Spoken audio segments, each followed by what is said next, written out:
Welcome to Fox 54 News at 6. I'm Kenesha Dees, a former church daycare worker facing 8 charges of child sexual abuse and 3 lawsuits, now being denied a bond reduction at a hearing this afternoon.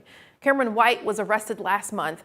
The investigation has since grown, with White allegedly having inappropriate contact with children over the span of several years. Police are continuing to review footage, speak with victims, and gather forensic evidence. Fox 54's Caleb Aguayo brings us the latest.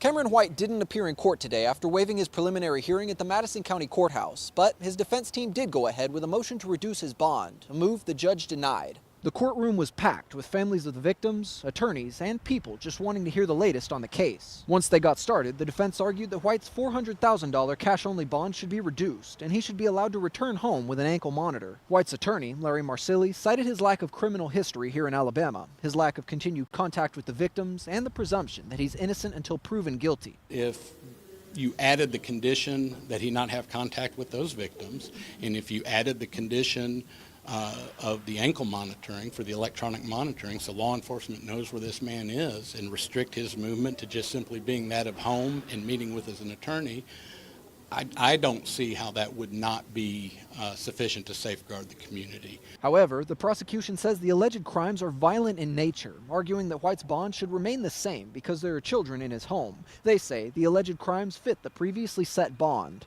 The victims were young children. He is a danger to the community, and he's looking at substantial jail time, well over 100 years, day for day. So he has every reason in the world to run. The hearing took about 20 minutes before the judge denied the motion, sending White's case on to an as-yet unscheduled trial date later this year. White remains in jail with the bond still set at $400,000. The next steps include law enforcement finishing the months-long investigation before he ultimately appears before a grand jury. If convicted, he's facing up to 160 years in prison. In Huntsville, I'm Caleb Aguayo, Fox 54 News. Gann says the police have finished going over surveillance footage and are now waiting on forensic evidence to come out of the lab before they finish the investigation. We're looking at more cloudy skies. Yes, I am missing that sunshine. I talked about it a few moments ago, and this was just a few hours ago outside the U.S. Space and Rocket Center that we just saw, showcasing a very cool rocket. But in the meantime, Jordan, we've had this warmth that's been sticking around with us. Yeah, and as long as it's going to be cloudy, I'm at least glad that it has been warm across the Tennessee Valley. I suppose it could be true February standard where it's cloudy and cold. So while I would also prefer the sunshine, I really wish it was sunny. I'll at least take the cloud cover as long as it's going to be warm. 64 degrees right now in Huntsville, 65 in Scottsboro, 63 in Florence, 64 in Moulton. We're also sitting at 64 degrees right now in Coleman. Through the rest of the evening, temperatures kind of hold somewhat steady in the low and mid 60s. We're not going to move that much. Given the cloud cover across the Tennessee Valley, it's going to be hard for temperatures to move much. They're only going to move a couple of degrees over the next few hours. Maybe a little bit of light rain or some sort of a drizzle develops over the next couple of hours, but most of us are going to stay dry. And then we stay warm as we head into the overnight. Temperatures only dropping into the upper 50s. Got a low temperature right around 58 degrees. Now, we are eventually going to get the sunshine back, but we're also eventually going to get a sharp reminder that it is late February. We'll talk about that in great detail here in a few minutes. A Texas man now behind bars in Madison County after being extradited from Texas. According to Huntsville police, Vincent Bartoli was arrested on outstanding warrants after an investigation by the Internet Crimes Against Children Task Force. Police say the investigation started after a wellness check involving a child was requested in Huntsville. During the visit, officers secured items from the home review. It later revealed the child had been sexually assaulted. According to officials, Bartoli met the child on an online chat platform, then traveled to Huntsville where that assault occurred. He's charged with second-degree rape, second-degree sodomy, and production of pornography involving a child. A man accused of robbing a pawn shop and leading police on a high-speed chase now behind bars.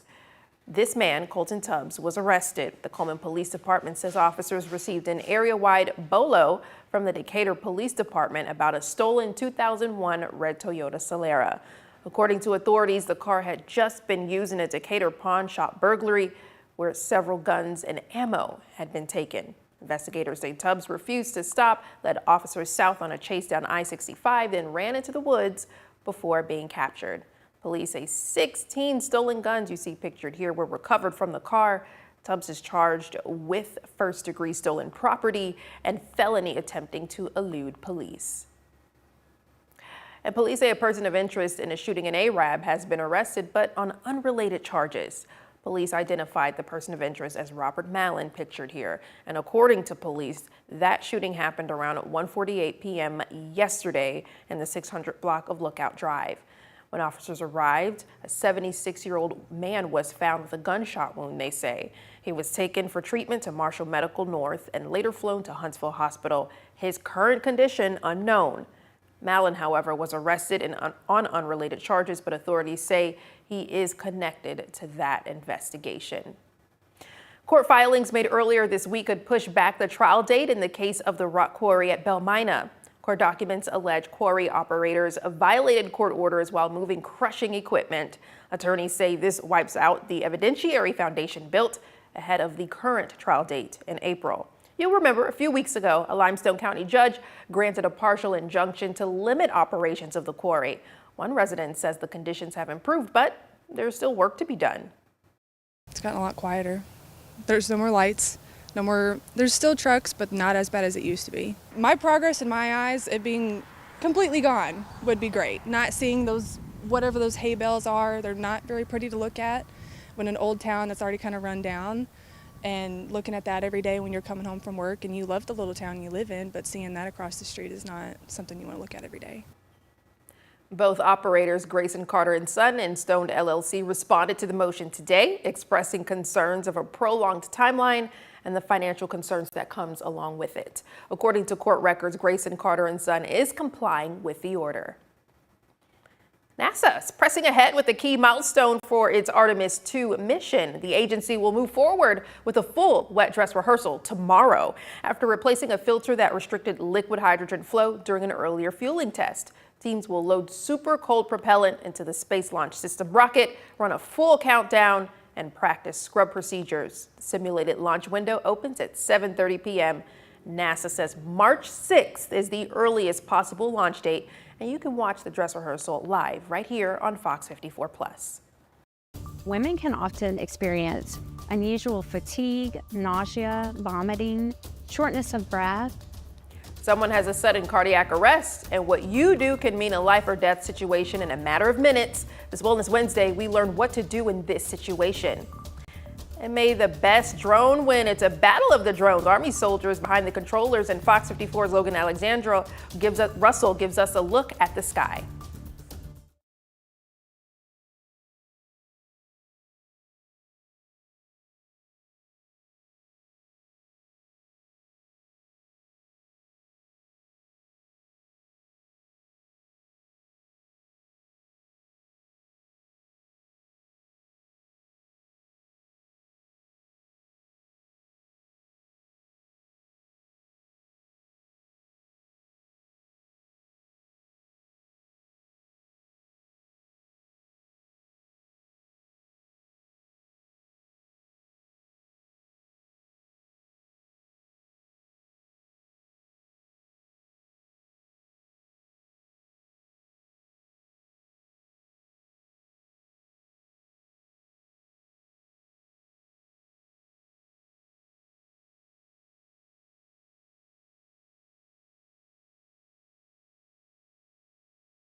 The battlefield is changing and the U.S. Army is making sure its soldiers are the ones holding the controllers. This week, the 1st Cavalry Division and 3 Corps are put to the test in a first-of-its-kind event, a drone flying competition. Soldiers are competing in 3 distinct pillars: the best flyer competition for precision, an innovation pitch for problem solving, and a tactical hunter-killer lane. Fox 54's Logan Alexander Russell shows us the competition. It's not just about flying, it's about the future of warfare. This week, the Army's Best Drone Warfighter competition kicked off, challenging soldiers to prove who owns the sky. The first event is the Best Flyer competition. Operators navigate a complex landscape to gain visual clarity on an objective, simulating real-world reconnaissance in an urban environment. But the Army knows the best ideas often come from the bottom up, leading to the innovation pitch, where units present their drone designs that provide custom solutions to mechanical and tactical gaps found in the field. I think this is a really great opportunity for everybody to kind of see where we need to go from here.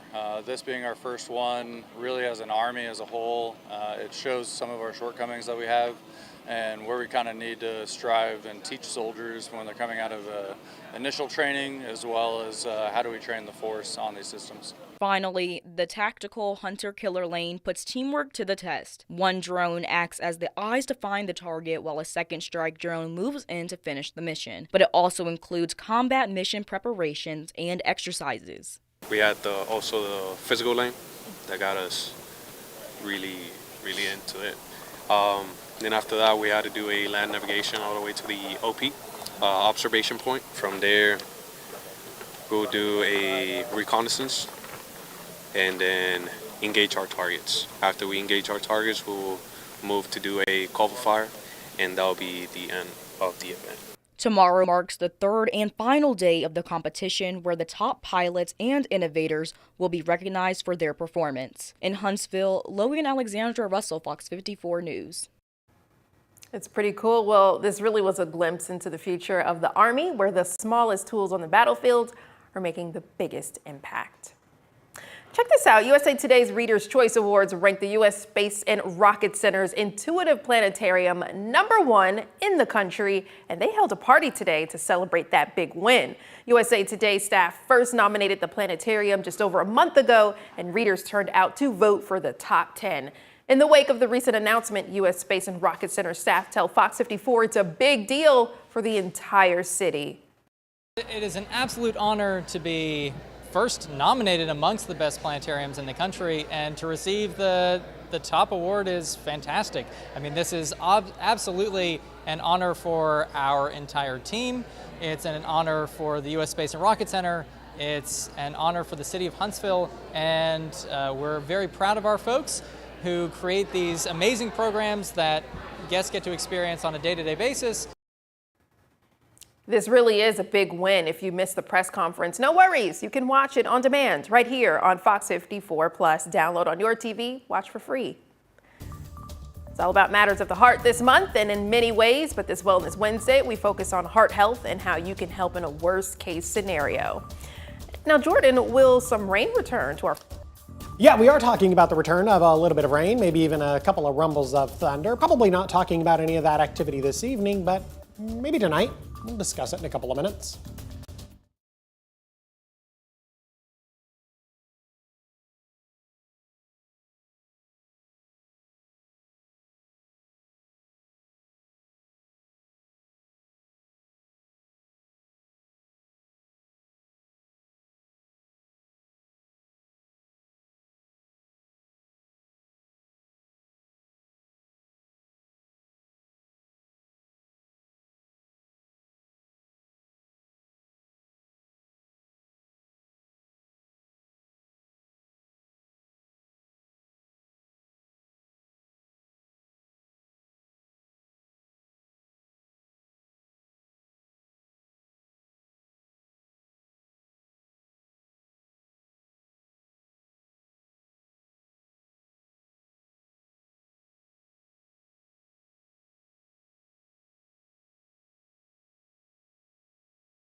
Now, Wellness Wednesday on Fox 54 News, sponsored by Regenesis.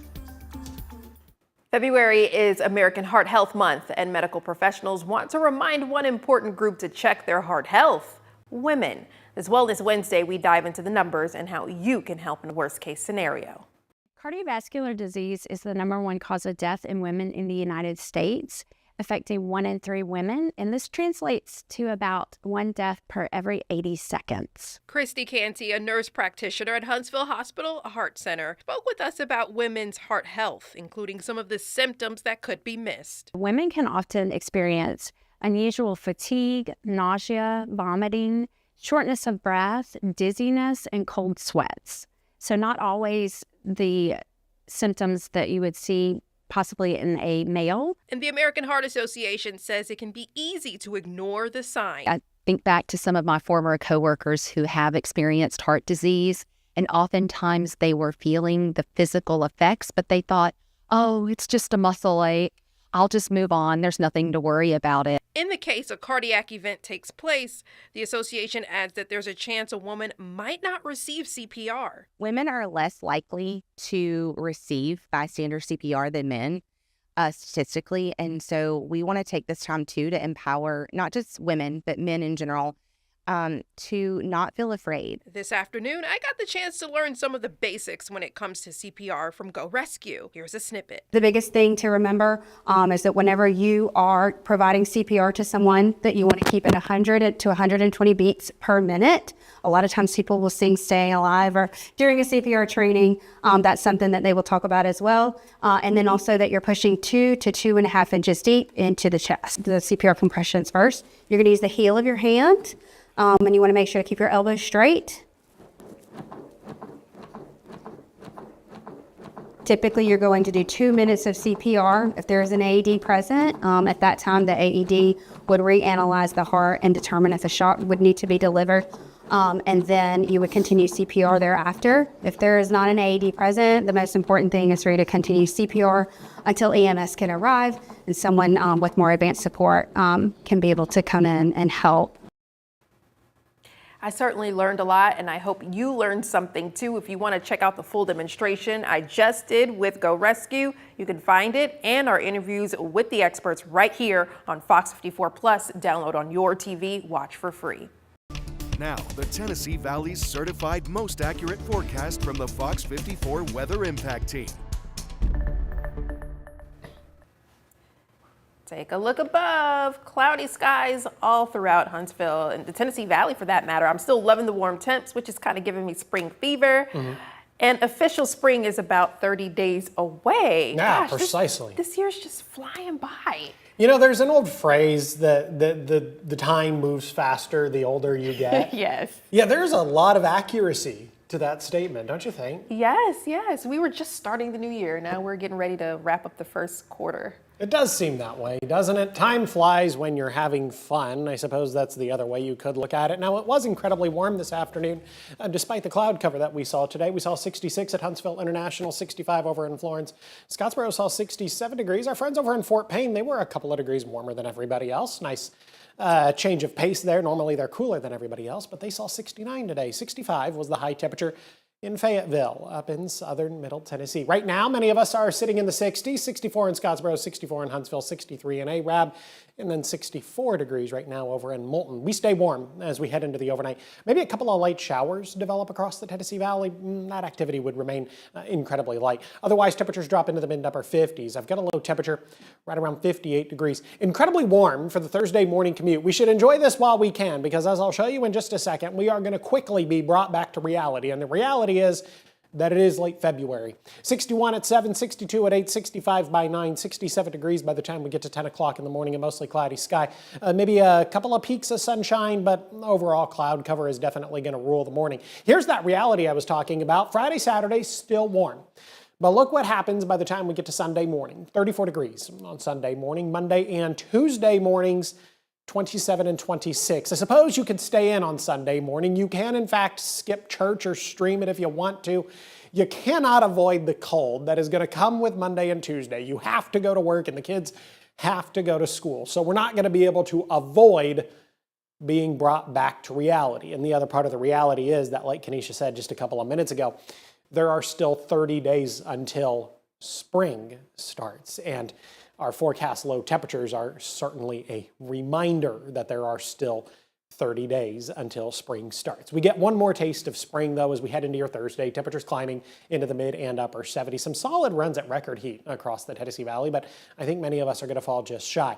Let's talk about the rain chances. Thursday, Friday, Saturday, those are the best chances for rain. Now, no day is going to be a complete washout, and then we dry out as we head into the back half of the weekend and the early part of next week. Here's Futurecast through Thursday morning, heading into Thursday afternoon. A couple of light showers might develop, a little bit of drizzle, but most of us are going to be dry. We're going to gradually begin to increase the opportunity for rain a little bit as we head into the overnight, early into your Friday morning, 12, 1, 2 o'clock in the morning on Friday, maybe a couple of isolated showers and a couple of incredibly isolated rumbles of thunder, but that'll be about it. Futurecast still tries to get rid of a lot of the cloud cover as we head into the Friday morning commute. I don't agree with that just yet. I do think we'll get to enjoy a couple of peaks of sunshine, but we're maintaining the opportunity for rain. 69 on Friday, 65 on Saturday. We're also brought back to reality as far as the high temperatures are concerned Sunday, Monday, and Tuesday of next week. Sunday, I've got a high of 48. 43 is the high temperature on Monday.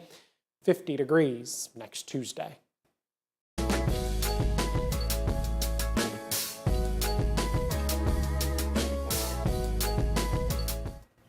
107 historically black colleges and universities are in the United States, and Alabama is home to 14 of them.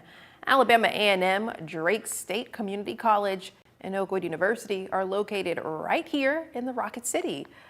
Other schools include Alabama State University, Tuskegee University, Miles College, Stillman College, and Talladega. HBCUs were founded to advance education in African Americans during the Jim Crow era. These institutions have served as learning houses for some of the most pivotal people in Black history. Rosa Parks and Ralph David Abernathy both attended Alabama State in Montgomery.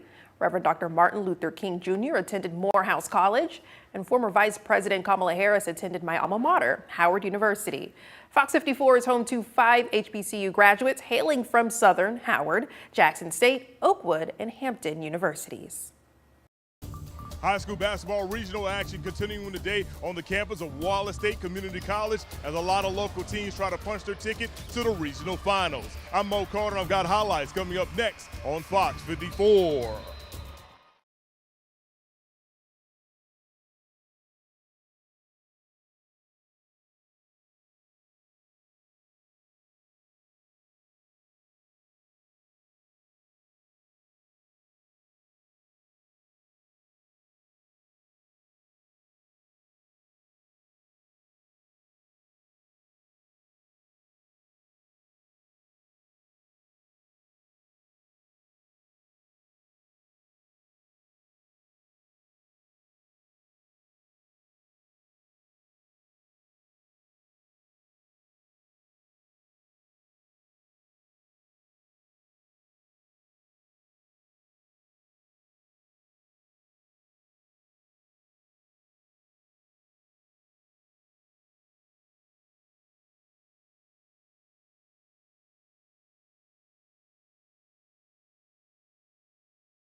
Fox 54 Sports is sponsored by Alpha Insurance. High school basketball regional action continuing today on the campus of Wallace State Community College in Huntsville, Alabama. Early on, the Mars Hill girls and Mars Hill boys had a chance to punch their ticket to the regional finals. First matchup of the day featuring Mars Hill as they took on Holly Pond in the 3A Northwest Regional Semifinals. Lady Panthers with a lead in the second and looking to extend. Molly Wright spinning through the defense, dumps it off to Mia Humphreys, and she scores the easy bucket for the Lady Panthers. On the other end, Madison Butts gets into the lane, turns and hits the fadeaway jumper for Holly Pond to cut into that Mars Hill lead. But that momentum wouldn't last long. Evan Ann Bowling coming up with the steal and the breakaway layup. Lady Panthers led by 24 at that point. Mars Hill dominated this one thanks to the play of Belle Hill, the All-State Player of the Year candidate, grabbing the rebound and scoring on the putback. Belle Hill had an incredible double-double, 41 points and 13 rebounds in a 68-38 win for Mars Hill. Lady Panthers advance to the 3A Regional Finals. The Mars Hill boys were up next, taking on Winfield in the regional semifinals. Second half action we go. Panthers up by 9. Bo Hargett getting the loose ball, throwing it inside to Brooks Campbell, who scores in the paint. Panthers up by 11. Later, it's Hargett getting the ball on the block. His fadeaway jumper, no good. But Matthew McIntyre is there for the putback and the score. Panthers up by 20 at that point. Mars Hill will continue to pour it on. Hargett left all alone in the backcourt, finishes with the breakaway layup.